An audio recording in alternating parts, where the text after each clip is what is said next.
പൂർവേഷ്യയിലെ ഉഷ്ണമേഖലകളിൽ ഉത്ഭവിച്ച ഒരു ഷഡ്പദമാണ് തേനീച്ച. ലോകത്തൊട്ടാകെ ഏതാണ്ട് 20,000 ഇനം തേനീച്ചകളെ കണ്ടെത്തിയിട്ടുണ്ട്. ഇവയെല്ലാം എപ്പിഡേ എന്ന പ്രാണികുടുംബത്തിലെ എപ്പിസ് എന്ന ജനുസിലാണ് ഉൾപ്പെടുന്നത്. തേനീച്ചകൾ സമൂഹമായാണ് ജീവിക്കുന്നത്. തേൻമെഴുകു കൊണ്ടുള്ള കൂടുകളിലാണ് ഇവയുടെ താമസം. ഓരോ കൂട്ടിലും ഷഡ്ഭുജാകൃതിയിലുള്ള അനേകം അറകൾ കാണും.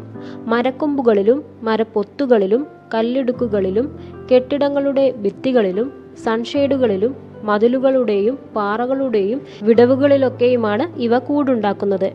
തേനീച്ചകളെ പറ്റിയുള്ള പഠനമാണ് മെലിറ്റോളജി. തേനിൽ കാണുന്ന പൂമ്പൊടിയെ പറ്റിയുള്ള പഠനം മെലിറ്റോപാലിനോളജി എന്നും അറിയപ്പെടുന്നു. തേനീച്ചകളെ വളർത്തി തേൻ ഉൽപ്പാദിപ്പിക്കുന്നതിന്